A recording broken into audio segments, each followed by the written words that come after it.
What's happening, guys? It's your boy TC back with another video. So some transfer news coming in.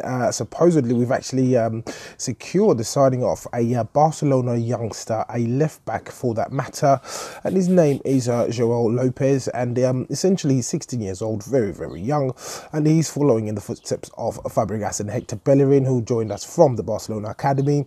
Joel Lopez has been at Barcelona since he was 7 years old, so he's a player that they value to a very high standard, if you like, and essentially he's actually agreed to sign terms for Arsenal, and Barcelona made a last-minute ditch attempt to actually get him to sign a new contract, but obviously the youngster refused to sign a new contract, and essentially he's actually moving over to Arsenal, and Raul Sanllehi is the person who's being credited for this particular transfer.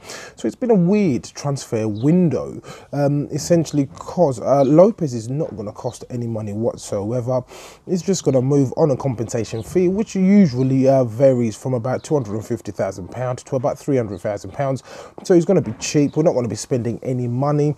Of course, already we've signed a right back who's obviously coming from Juve on a free, and a number of the players that we are currently linked with, of course, are supposedly meant to be coming on a free deal.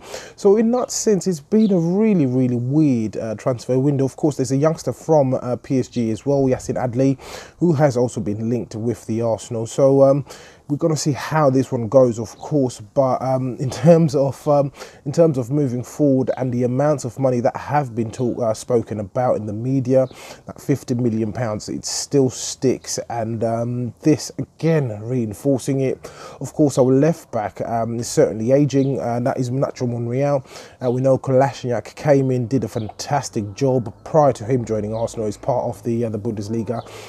He was in the Bundesliga team of the year, so essentially we did get ourselves a good left back, but towards the end of the season his sort of form dipped. Of course, he did pick up a number of injuries throughout the season. He picked up, I think, about 2 or 3 injuries, which kept him out for quite some time. So essentially we do need some reinforcements in that particular area. Of course, Nacho Monreal still plays at a very high standard, is actually part of the Spain squad, or the Spanish squad, that will be playing in Russia this year, and it's going to be interesting in terms of moving forward. Do we see this kid go straight into the team, or does he get some time training with the youth team, or he may end up going out on loan? I don't know, but hopefully Emre will certainly be brave enough to just throw him in there.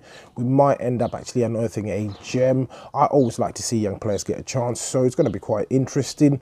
But going back to Sanllehi, essentially, as I said, he was the one who was credited for the particular transfer going through.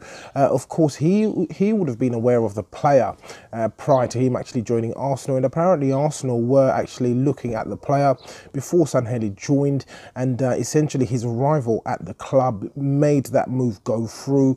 It just made it a bit more solid, and he's gone over and completed the business for us. Of course, we are awaiting official announcement from the club, but certainly good news. I do like seeing young players being signed by the club and coming to join the club. If they do have a future, that's yet to be seen from the manager, but very exciting. So as usual, guys, please do let me know what you think in the comments below. If you're watching this video and you're not subscribed to the channel, please do make sure that you do hit that subscribe button. So once again, guys, it's your boy TC from I'm Gonna Talk TV, and I'm out.